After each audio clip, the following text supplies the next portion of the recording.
Pagpapatuloy po natin no, ating pong series sa First John na pinamagatan po nating Back to the Basics. At nandito na po tayo sa part 6 ng ating pong pag-aaral.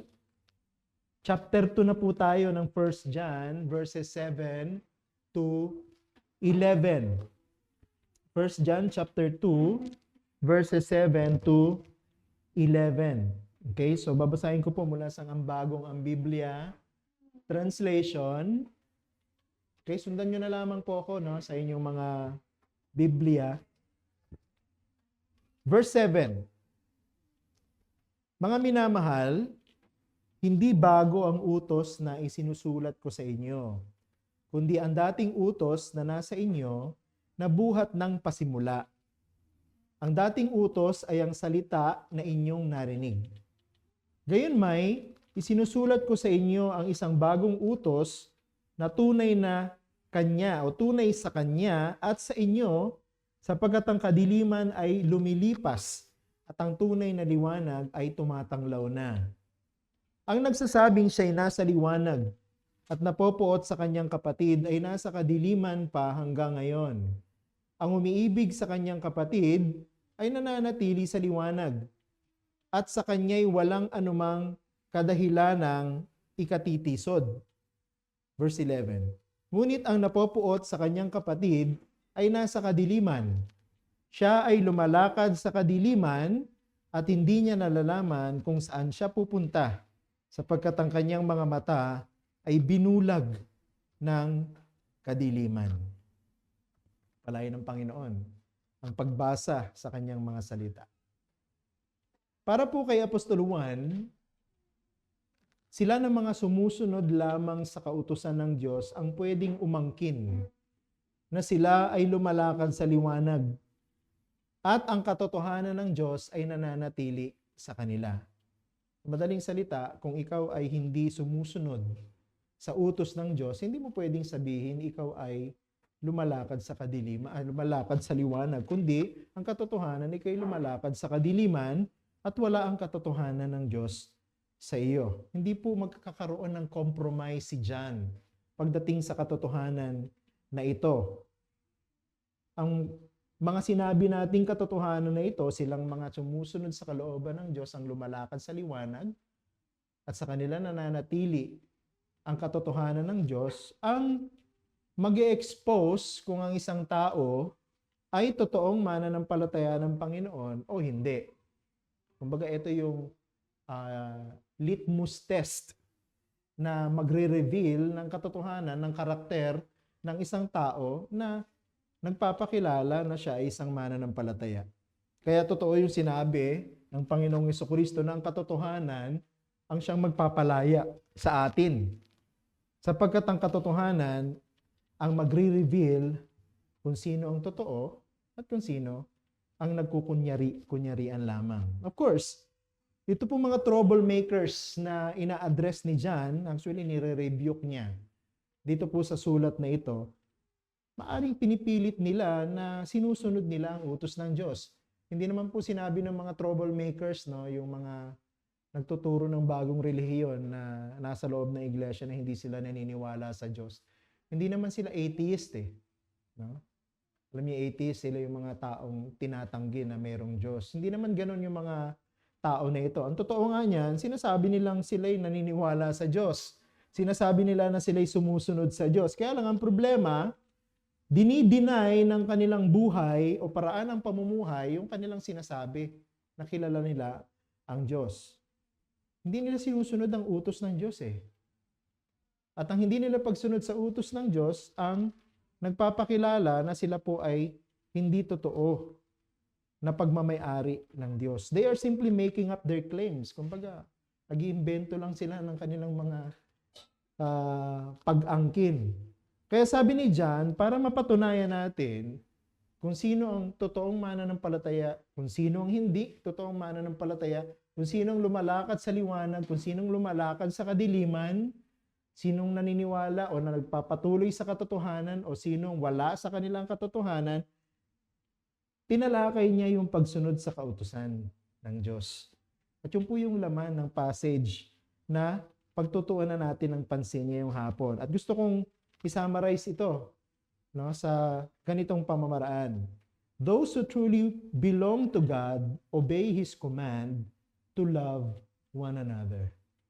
Sila na mga totoong pagmamay-ari ng Diyos, sila na mga totoong born again. Sila na mga totoong Christian, susunod sila sa utos ng Diyos na ibigin nila ang kanilang kapwa.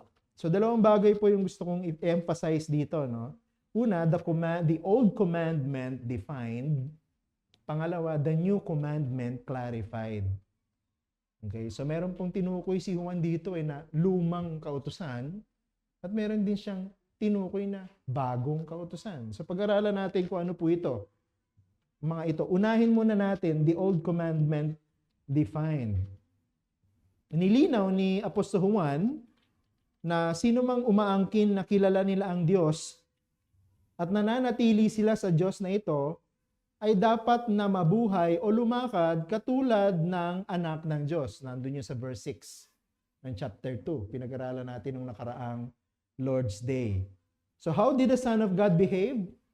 Nung nandito pa siya sa lupa, nasagot natin sa ating pag-aaral, na buhay ang Panginoong Hesukristo ng ganap o walang kapintasan na sumusunod sa lahat ng kalooban ng kanyang Ama na nasa langit. Yun yung paraan ng paglakad ng kanyang anak na si Jesus. Perpekto na sumusunod sa lahat ng utos ng kanyang Ama. Ngayon ang tanong, ibig bang sabihin dapat tayo din ay sumunod ng perpekto o walang kapintasan sa lahat ng utos ng Diyos para masabi na tayo ay lumalakad sa katotohanan? Ang sagot ko po dyan ay hindi, sapagkat alam ko, naniniwala si Juan na yung sinusulatan niya noon, yung mga original recipients ng letter na ito, at maging tayo ng mga modern recipients ng letter na ito, ay hindi makakalakad ng perpekto na katulad ng sa ating Panginoong Hesukristo. Bakit? Kasi ang Panginoong Hesukristo lang naman ang nabuhay sa mundo na ito na walang kasalanan.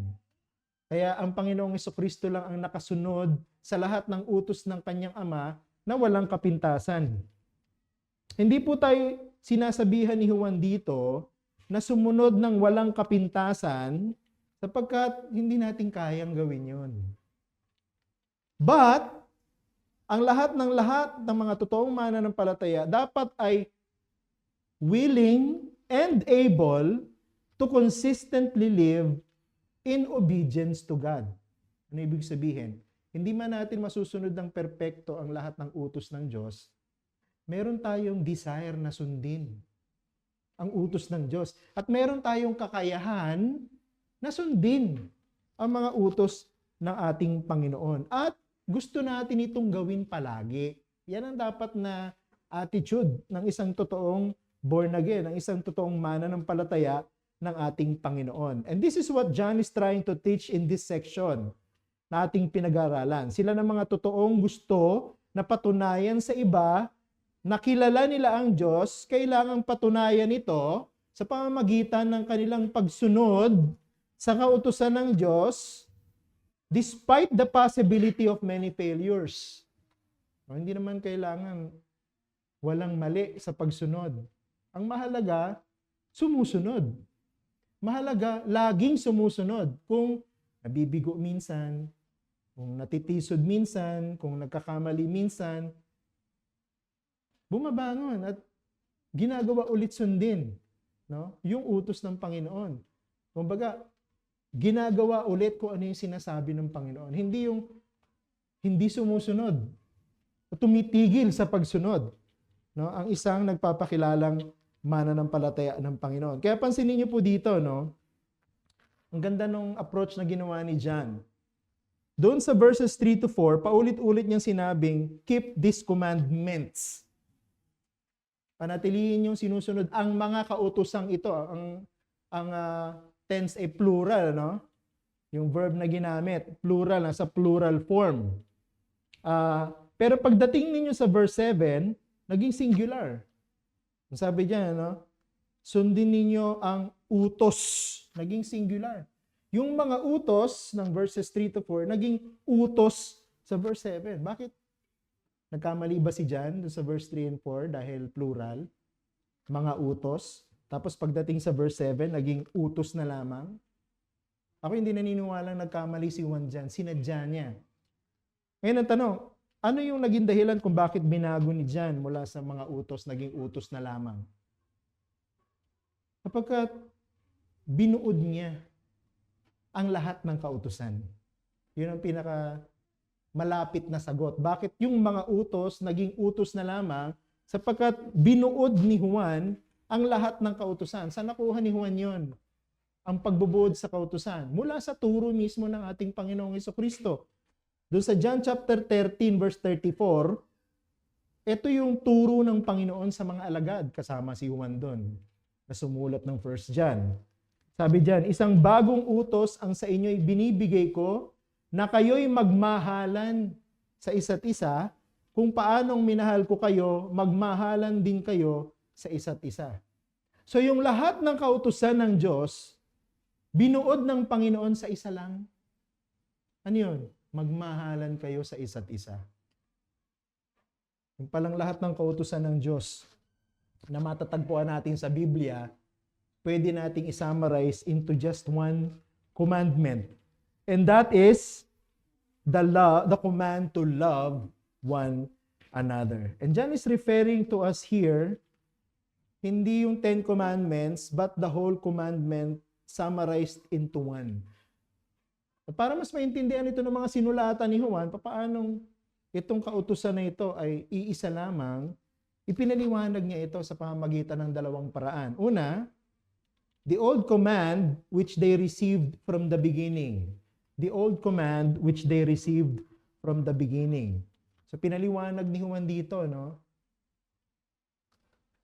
Ang kautusan ay tumutukoy doon sa kautusang pamilyar na sa mga nagbabasa ng sulat na ito. Pansinin niyo po doon sa verse 7a ng ating text. Sabi ni Juan, hindi bago ang utos na isinusulat ko sa inyo, kundi ang dating utos na nasa inyo na buhat ng pasimula.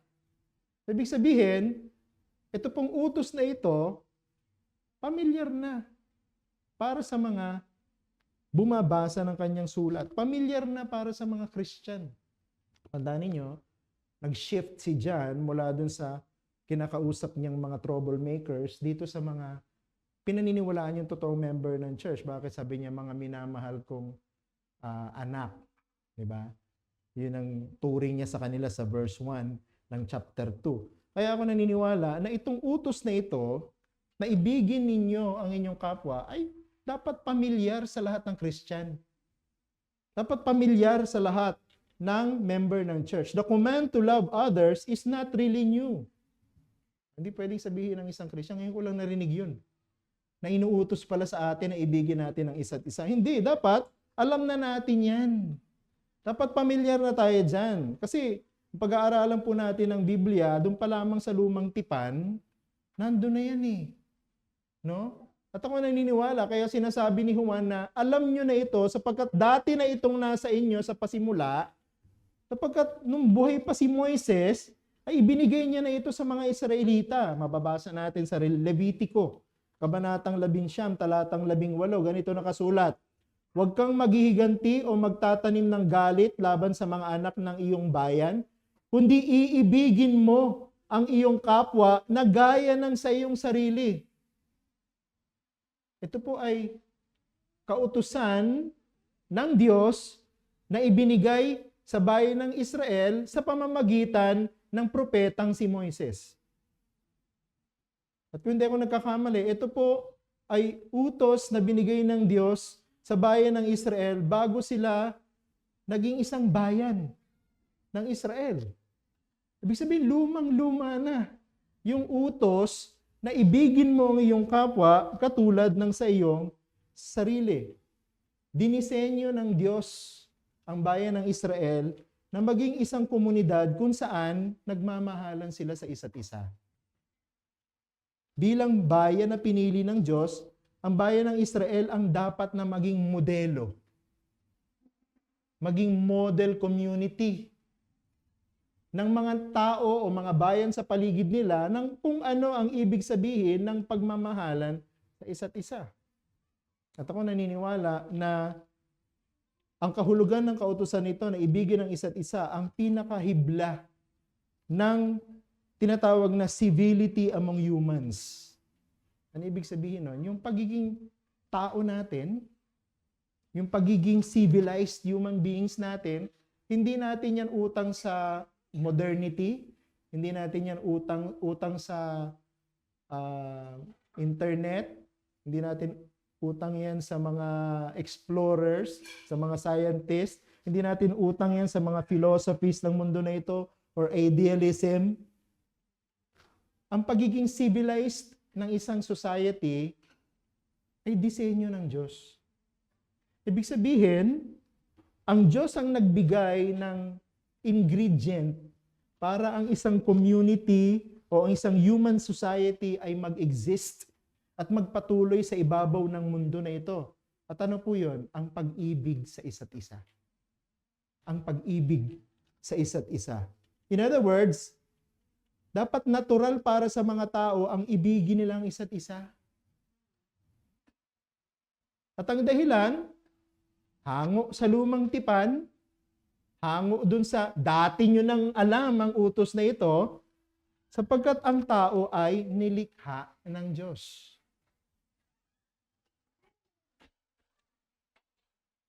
The basis of this command is divine prerogative. Anong ibig sabihin nun?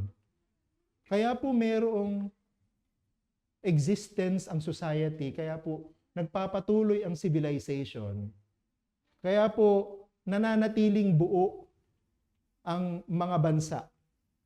Hindi dahil matatalino ang mga tao, hindi dahil magagaling ang kanilang mga pinuno, hindi magagaling ang kanilang mga batas. Pagkat nilikha ng Diyos ang tao sa kanyang sariling larawan.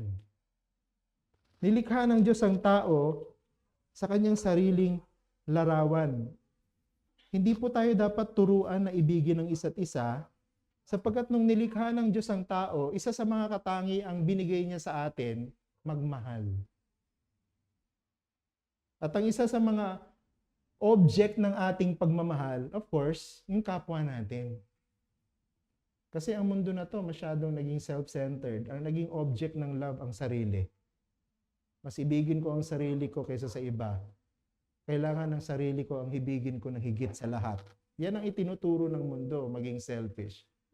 Pero pag pinag-aralan yung scripture, kung saan binase ang utos na ibigin ang kapwa, katulad ng kanyang sarili, ay dun sa turo ng Biblia na ang tao ay nilikha ng Diyos. At ang Diyos, binigyan niya tayo ng kakayahan na ibigin natin ang isa't isa. Binigyan niya tayo ng kakayahang magmahal. Kaya nga doon sa Genesis, doon sa Garden of Eden, nung pumasok po yung kasalanan, ang isa sa unang sinira ng kasalanan, yung kakayahan ng taong umibig.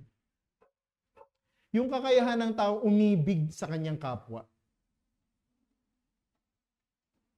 Nung nilikha ng Diyos si Adan at si Eva, wala pang kasalanan, pwede nating ilarawan na iniibig ni Adan at ni Eva ang Diyos ng higit sa lahat. Iniibig ni Adan at ni Eva ang Diyos higit pa kaysa sa kanilang sarili. Pero nung pumasok ang kasalanan, anong ginawa ng Diablo? Tinukso sila na ibigin ang sarili nila ng higit kaysa sa Diyos.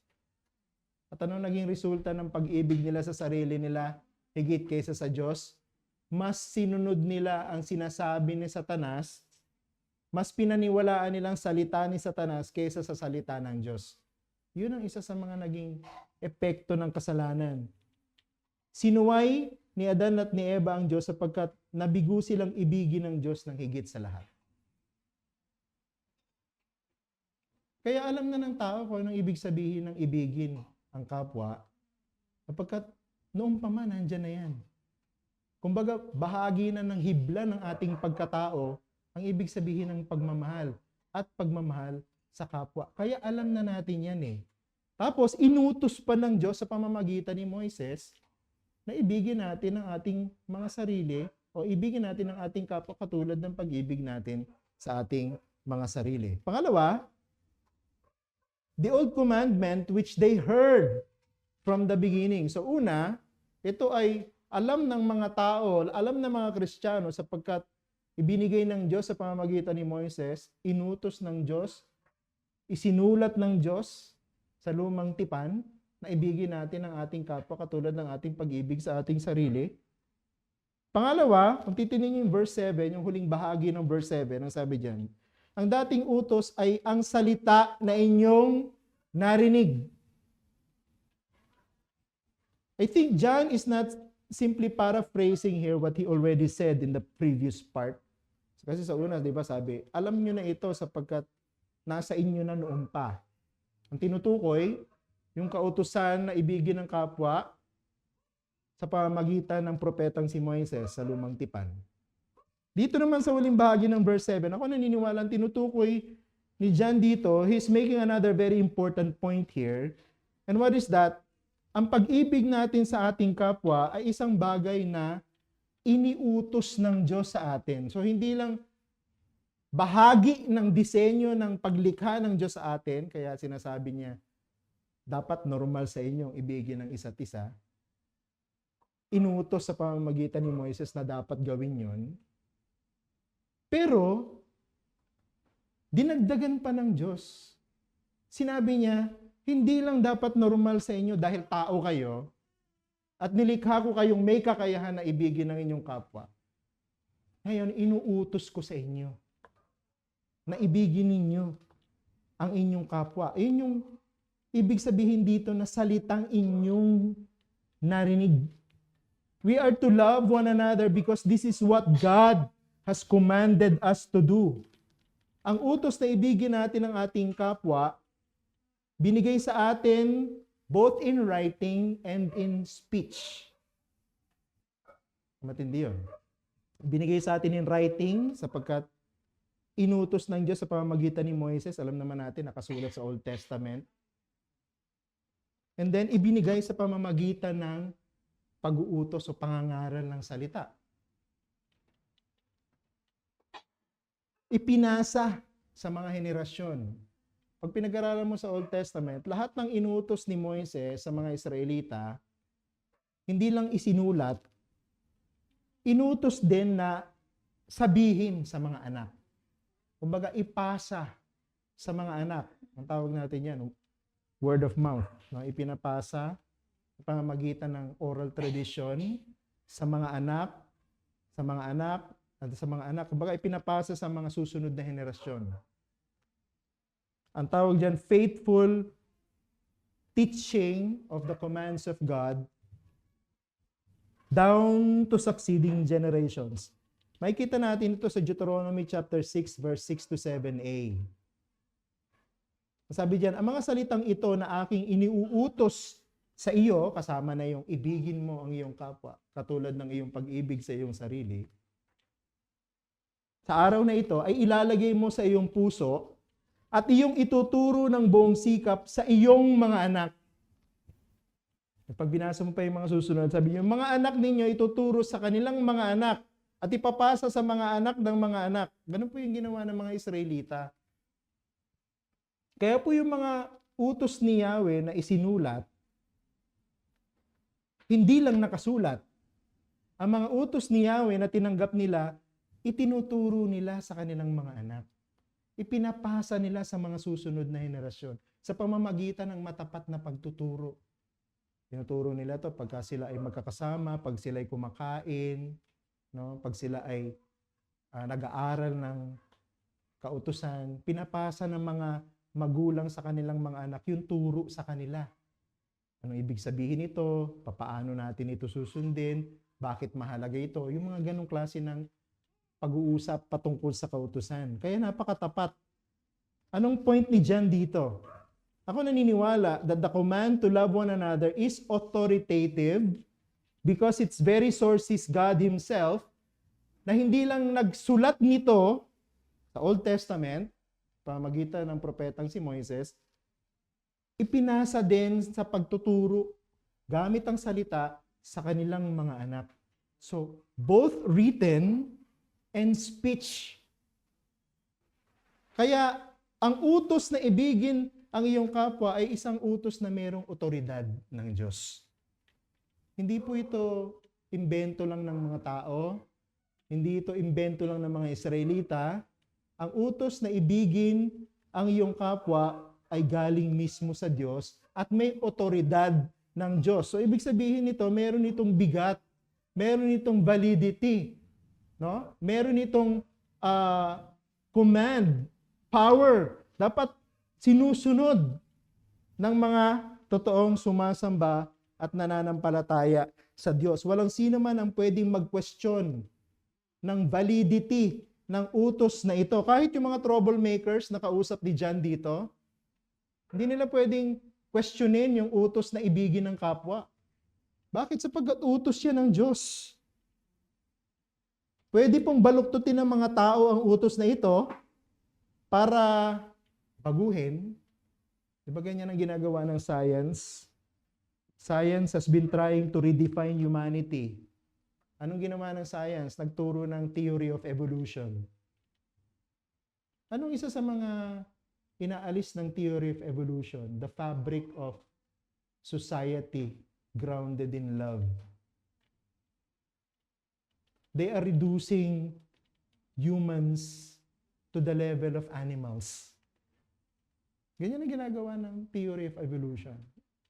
At ako sa aking simpleng understanding, the theory of evolution is trying to break down kung ano yung tinuturo sa atin dito ni Apostle John. Na ang pagiging tao natin, kasama doon yung pagiging normal na ibigin natin ng ating kapwa.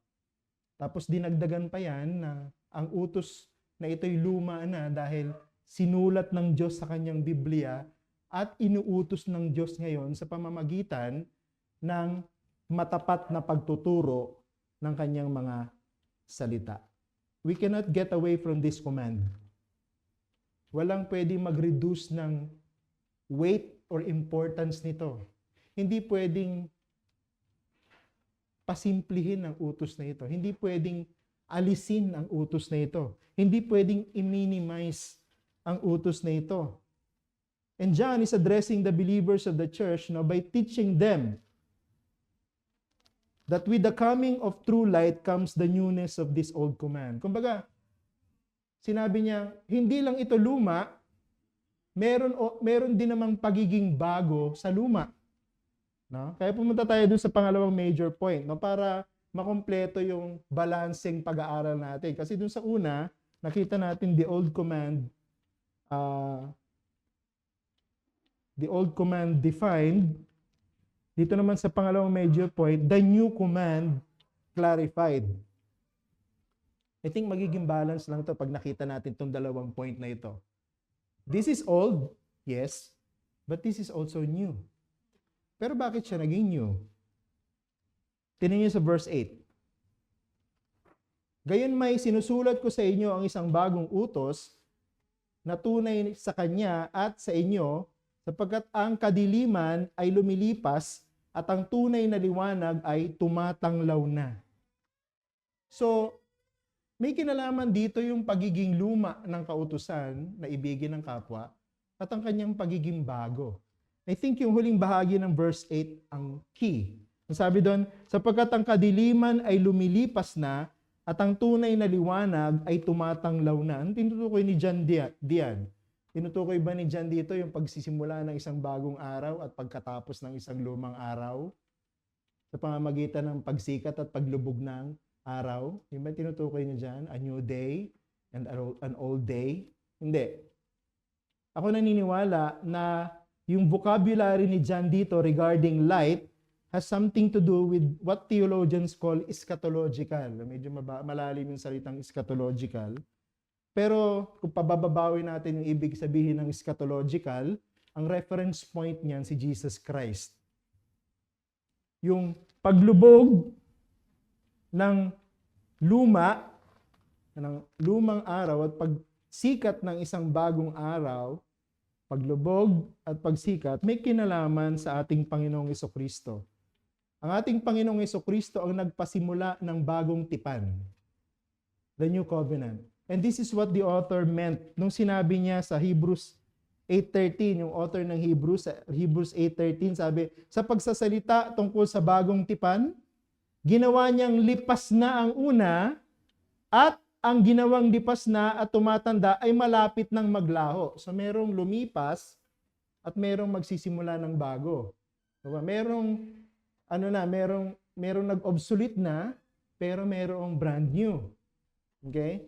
At itong sinasabi na ito ng author ng Hebrews, may kinalaman kay Jesus. And I think, yung sinasabi ni John dito na paglubog, ang sabi dito, lumipas na ang kadiliman at ang tunay na liwanag ay tumatanglaw na, has also something to do with this eschatological reality. Kaya yung newness of the command does not mean eradication of the old one. Kasi sabi ng iba, kaya siya may bago kasi tinanggal na yung luma. Dahil obsolete na yung luma, hindi na natin siya kailangan. No? Dahil meron ng brand new. Ako hindi ako naniniwala na yun ang ibig sabihin yan. Ako naniniwala na yung tinutukoy ni John dito na kadiliman at kaliwanagan has something to do with fulfillment. Fulfillment. It is the fulfillment of the old one in a totally different way. Kumbaga yung kautusan na ibigin ng kapwa katulad ng iyong sarili ay nandun sa kadiliman, pero ngayon ay may kaliwanagan na ibigin natin ang ating kapwa. Hindi naman nagbago eh. Ibigin pa rin ang ating kapwa. Ano ang nagbago? Diba? Yan ang tanong. Ano yung nagbago? Maganda yung sinabi ng isang commentator. Tinagalog ko ito, nasa English ito eh. Babasahin ko sa inyo. Ang sabi niya, ang pagiging bago ng utos ay nakasalalay sa katotohanang ito'y nakabatay sa halimbawa ng pinakamataas na pag-ibig ng Diyos na makikita kay Hesukristo mismo at nagbibigay ito ng pagkakataon para sa isang bagong uri ng buhay. Hindi nito ibig sabihin na si Jesus ang unang nagturo sa mga tao na magmahalan sa isa't isa. Subalit siya ang unang ganap na nagpahayag ng pag-ibig ng Diyos na handang magsakripisyo para sa iba, na siyang huwaran para sundin ng kanyang mga alagad. So hindi po inalis o binura ang lumang utos na ibigin ng isa't isa at pinalitan ng bago. Yun pa rin ang utos, kaya lang meron na tayong mas magandang halimbawa. Siguro nung panahon ng mga Israelita, ang naging halimbawa ng pag-ibig sa kapwa ay yung mga Israelita mismo. Di ba sabi ko kanina, sila yung magiging model community. Sila yung bayang pinili ng Diyos. At inutusan sila na ibigin ng isa't isa para sila yung maging model sa ibang mga nation sa paligid nila ng ibig sabihin ng pag-ibig sa isa't isa. That's the old way. And the new way is what? Anchored in Jesus Christ. So yung ating pong bagong utos, hindi dahil pinalitan yung una, kundi dahil ngayon, meron na tayong mas perpektong halimbawa. At ang halimbawa ng pag-ibig sa kapwa ay yung ginawa ng Panginoong Hesukristo. Ang ibigin natin ang ating kapwa ay meron ng isang perpektong halimbawa. At yon ay ang halimbawa ng ating Panginoong Hesukristo. And John picked this up at in-apply niya sa mga kausap niya. Bakit bago? Paano magiging bago sa atin ngayon? Two ways. Sabi niya, una, whoever does not love his brothers is in darkness. So dito niya in-apply yung pagiging bago ng utos na ibigin ng kapwa. Sino man nagsasabing mahal niya yung kanyang kapatid, sino man nagsasabing hindi niya mahal yung kanyang kapatid, ay nananatili sa kadiliman. Tingnan niyo si John, yung kanyang language dito, walang sugar coating. Hindi niya pinapaganda yung kanyang sinasabi para walang ma-offend. Diba kasi diba yung iba ginagawa na iba, pinapaganda, pinapababaw para walang ma-offend, para walang masaktan. Si John hindi ganun eh. Para kay John, ang katotohanan ay katotohanan. Hindi niya sinusugarcoat. No? Gumagamit siya ng heavy terms dito. Sabi niya, sino man na nag-aangkin na may fellowship siya sa Diyos, pero namumuhi naman siya sa kanyang kapatid, ay hindi lumalakad sa liwanag, kundi lumalakad sa kadiliman. Sinasabi mo, kilala mo ang Diyos. Sinasabi mo may fellowship ka sa Diyos. Sinasabi mo born again ka. Pero galit ka sa kapatid mo. Namumuhay ka sa kapatid mo. Wala ka masabing maganda sa kapatid mo. Anong sabi ni John? Hindi ka lumalakad sa kaliwanagan. Lumalakad ka sa kadiliman. This is another way of saying na sila na mga ayaw ibigin ng kanilang kapwa, sinasabi nilang hindi sila anak ng Diyos. Ulitin ko. Mabigat yung mga salita ni John dito. No? At ako hindi ko siya pababawin. Ang sinamang tao na nagsasabing Christian siya, ang sinamang tao na nagsasabi na mahal niya ang Diyos, sinamang tao na nagsasabing born again siya, pero namumuhi naman siya sa kanyang kapatid, sinungaling, hindi anak ng Diyos. Wala sa liwanag. At ang tawag ni John dito, moral test. Hindi po imposible na malaman natin kung sino ang totoong Christian at kung sino hindi sa pamamagitan ng test na ito. Diba? Ito yung pagiging bago ng utos ng Diyos na ibigin ng kapwa.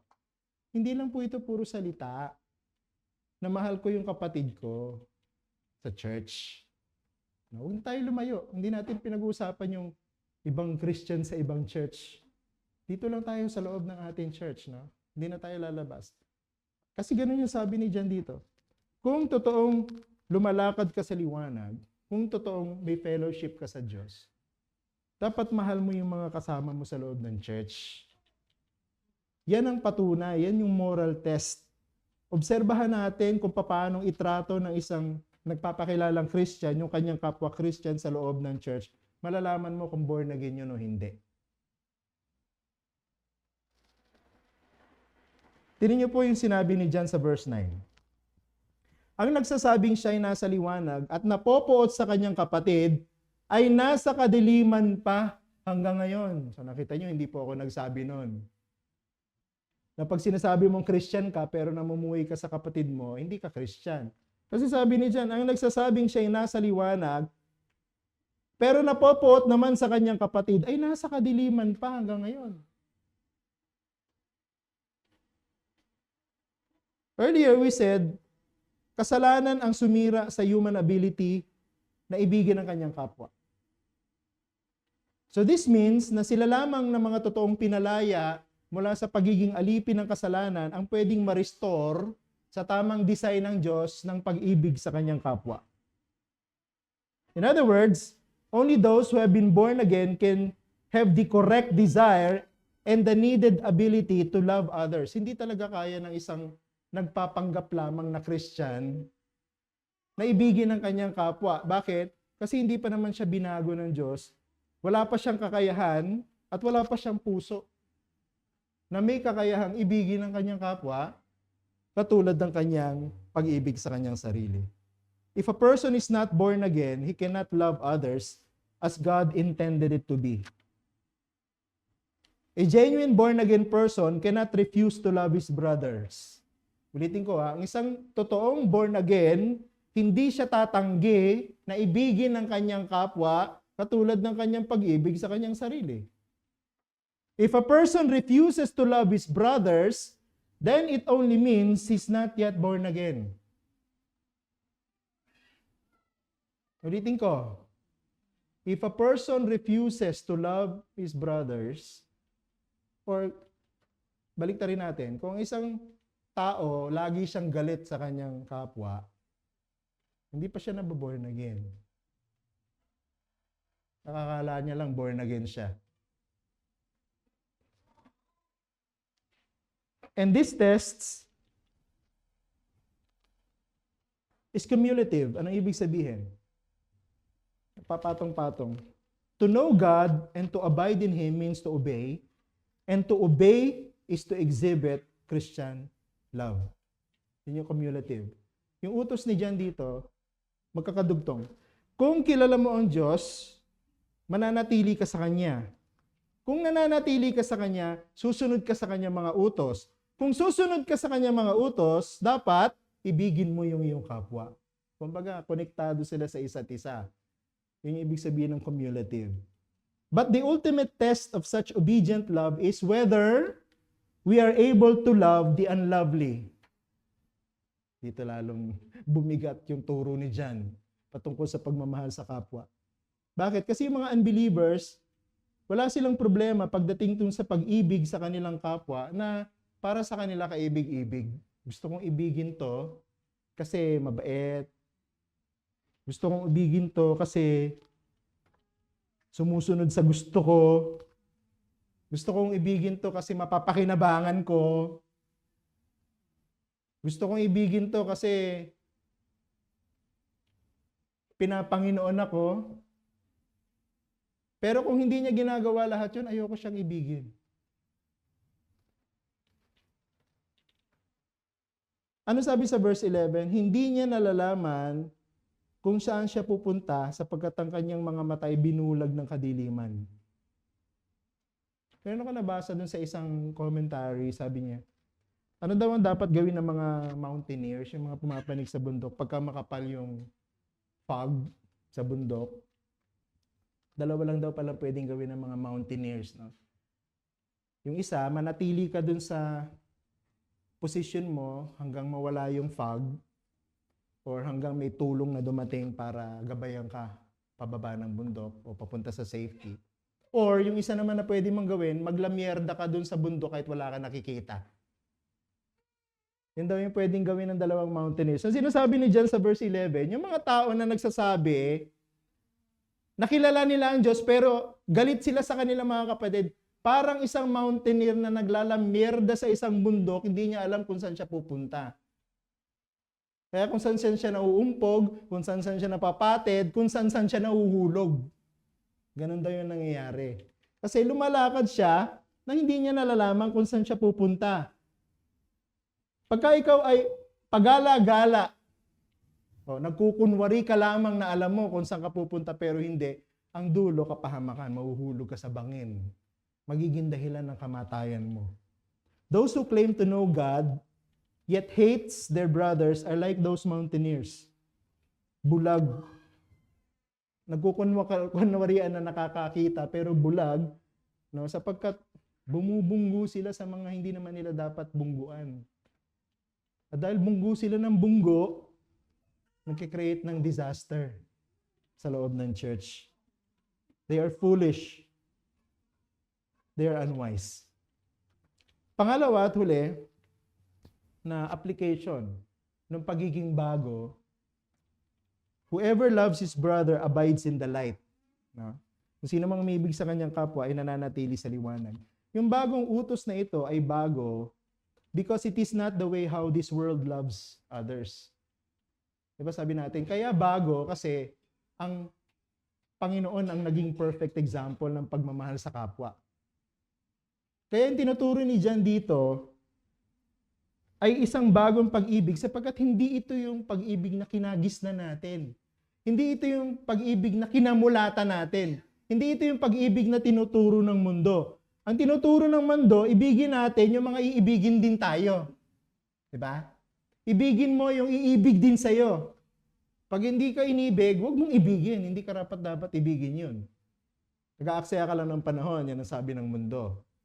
Ibigin mo lang yung magbabalik sa iyo ng iyong pag-ibig. Magkikare lang sila sa mga tao na magiging useful sa kanila in one way or another. Ang tawag dito, the getting kind of love. Yung pag-ibig na pakabig. Alam mo yun?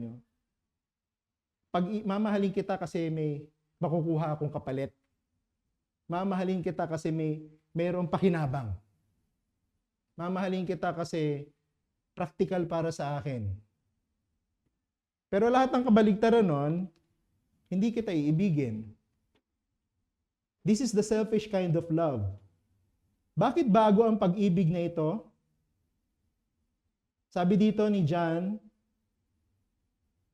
this commandment is new because this is loving others without any cause for stumbling. Hindi tayo gagawa ng anumang dahilan para matisod. Ano ibig sabihin nito? Yung pong salitang stumbling is a trap or an object that makes one trip. I think this refers to the believers who loves his brothers Kumbaga, ang pinag-uusapan dito yung tao, hindi yung pag-ibig. This means that sila ng mga totoong umibig sa kanilang kapwa, hindi dapat maglagay ng anumang katitisuran ng kanyang kapwa. Yun daw yung pananatili sa liwanag. No? Di ba syempre pag nasa dilim, di mo makikita yung dinadaanan mo. Matitisod ka talaga kasi hindi mo alam kung saan nakalagay yung trap, hindi mo nakikita kung saan nakalagay yung batong malaki. So matitisod ka. So yung lumalakad sa liwanag na nagmamahal sa kanilang kapatid ng tunay, inaalis nila yung mga pwedeng katisuran, yun ang sinasabi ni John. Ano ibig sabihin nun? I think this is a very practical application of this command. As the Christian walks in the light, he will refuse to show any misbehavior that will drive other people out of the fellowship of the church. Kung mahal daw natin yung ating kapwa, hindi tayo magpapakita ng magaspang na ugali, o pangit na ugali, o ugaling hindi makakristyano, na magiging sanhi para itulak natin yung mga tao papalabas ng church. Yun pala ibig sabihin no, na hindi tayo naglalagay ng katitisuran. Kung tayo po ay lumalakad sa liwanag, wala tayong ilalagay na malaking bato sa harapan ng ating kapatid para madapa siya.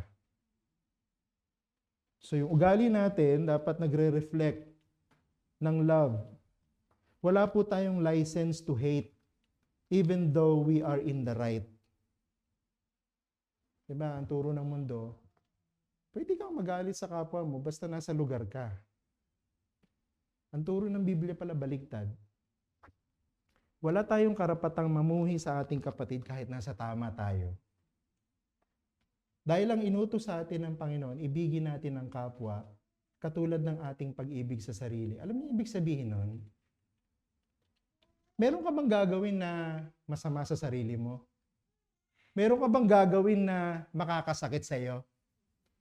Meron ka bang gagawin na maaargabyado ka? Yun yung sinasabi ng Panginoon na paraan ng pag-ibig mo sa iyong kapwa. Ibig sabihin, lahat ng gagawin natin sa ating kapwa, mabuti. Lahat ng gagawin natin sa kapwa, pakinabang. Hindi natin gagawin yung makakasakit sa kanila, hindi natin gagawin yung makakasagabal sa kanilang paglago, hindi natin gagawin yung panghihina nila ng pananampalataya, hindi natin gagawin yung ikaka-discourage nila, hindi natin gagawin yung parang mafe-feel ng kapatid natin hindi mo siya na-appreciate. Hindi natin gagawin, hindi natin sasabihin, hindi natin ipapakita yung anumang bagay na magdi-discourage sa kanya. Ayoko na pumunta sa church. Ganyan lang naman yung mga tao dyan. Sila-sila lang naman din ang magkakasundo. Sila-sila rin naman ang magkakaibigan. Ako ay laging hiwalay, ako ay laging neglected. Dapat walang ganong klase ng feeling. Kasi yun ang ibig sabihin ng paglakad sa liwanag. Hindi ka maglalagay ng katitisuran sa daan ng iyong kapatid. Anything that you will think of, anything that you will say, anything that you will feel, anything that you will do, will promote the good of others. Even if this means sacrificing your own comfort. Ito yung ibig sabihin ng loving one another. Ito yung example ni Jesus eh. Lahat ng ginawa ng Panginoon, pag-aralan po ninyo, para sa kabutihan natin. Kahit yung pagsasacrifice ng buhay niya. That's the ultimate proof ng kanyang love. He gave His own life. Diba kayo, sabi ng Panginoon, kung totoong mahal mo yung kapatid, kaya mong ibigay yung buhay mo sa kanya. Ako naniniwala, literal yung ibig sabihin ng Panginoon doon, kaya mong mamatay for the sake of your brother, for the sake of your sister in the Lord. Kasi yun yung greatest, yun yung ultimate proof na love mo siya eh. Di ba? Yung mga magulang, kaya nilang ibigay yung buhay nila sa kanilang mga anak. Kasi mahal nila yung mga anak nila. Hindi lang dapat nakikita sa magulang sa anak yun. Dapat nakikita sa magkakapatid sa loob ng church. Kasi yun ang ibig sabihin ng pagiging bago ng utos na ito ng Panginoon sa atin. Tayong mga lumalakad sa liwanag, iniibig natin ang ating kapatid katulad ng pag-ibig ng Panginoon sa atin. Manalangin po tayo. Aming Ama, salamat sa mga reminder na ito. Mabibigat na mga pananalita ni Apostle John. Nare-review kaming lahat dito. At hindi kami pwedeng lumaban because this is the Word of God. Hindi kami pwedeng mag-refuse na magpasakop because this is the Word of the Lord. Pero nandun pa rin yung bahagi ng aming pagkatao na nagre-refuse ng katotohanan nito because of our upbringing, the philosophies na natutunan namin sa mundo, nung hindi pa kami Christian.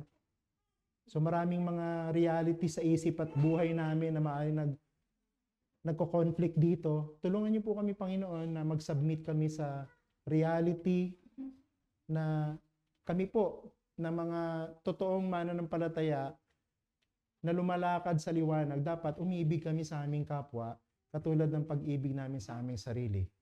And our perfect example ay walang iba kundi ang aming Panginoong Jesucristo na umiibig sa amin ng higit kaysa sa kanyang sariling buhay, sapagkat hindi niya ipinagkait ang kanyang sariling buhay para kami iligtas. And that is the ultimate form of sacrificial or giving kind of love. And this is the kind of love you expect from the people. At ito lang yung magpapatunay na kami talaga ay lumalakad sa liwanag at hindi lumalakad sa kadiliman, katulad ng mga nagkukunwari lamang na kausap ni John dito sa letter na ito, sa 1 John. So sana hindi kami katulad ng mga lumalakad sa liwanag na akala lang namin kami ay kabilang sa mga may fellowship sa Diyos, pero kami pala'y nasa kadiliman, malayo sa Diyos. Sana kami ay mapatunayang nasa liwanag at lumalakad sa liwanag sapagkat napapatunayan namin ito sa pamamagitan ng pagsunod sa kautusan ng Diyos na ibigin ng kapwa katulad ng pag-ibig namin sa aming sarili. Transform us by these truths powerfully through the Spirit with the grace of God. In Jesus' name, amen.